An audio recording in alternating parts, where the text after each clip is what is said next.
ইরানকে ঘিরে যুক্তরাষ্ট্র ও ইসরায়েলের সংঘাত যখন তীব্র, তখন সরাসরি মাঠে না নেমেই কৌশলে নিজেদের অবস্থান শক্ত করছে চীন। শান্তির বার্তা, অর্থনৈতিক ভারসাম্য আর কূটনৈতিক তৎপরতা সব মিলিয়ে নিজেদের অপ্রতিরোধ্য পরাশক্তি হিসেবে জাহিরে ব্যস্ত বেইজিং।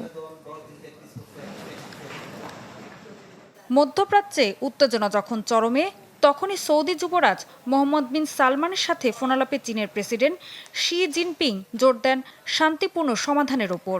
হরমুজ প্রণালীতে স্বাভাবিক নৌ চলাচল বজায় রাখার আহ্বান জানিয়ে তিনি বলেন, এটি বৈশ্বিক স্বার্থের বিষয়।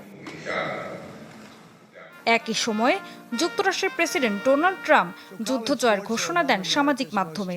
দুই পরাশক্তির এই ভিন্ন পদক্ষেপের মধ্যে দিয়ে প্রকাশ পায় চীন নিজেকে তুলে ধরছে সংযত ও দায়িত্বশীল শক্তি হিসেবে।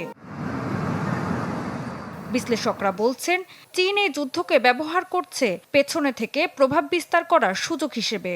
তাদের নীতি কোনো পক্ষ না নিয়ে সবার সাথে সম্পর্ক বজায় রাখা। দুর্দান্ত সব ফিচার নিয়ে এলো ক্যাপ্টেন ভিক্টর বাইক।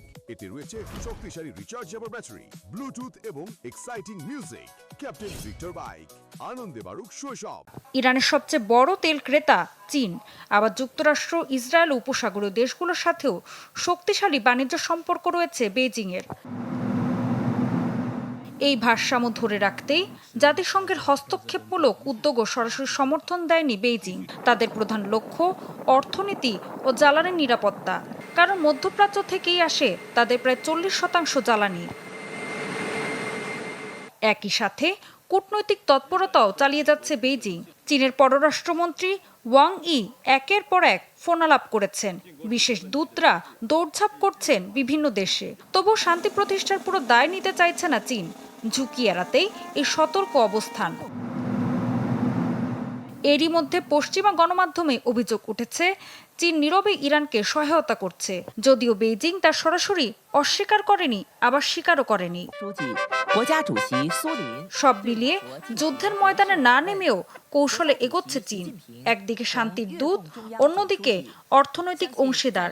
এই দ্বৈত ভূমিকা ধরে রেখে বেইজিং এখন তাকিয়ে যুদ্ধ পরবর্তী সময়ের দিকে, কারণ পুনর্গঠন আর বিনিয়োগের শেষ সময়ই হতে পারে চীনের সবচেয়ে বড় অর্জন। ঋতু সাহা, চ্যানেল 24।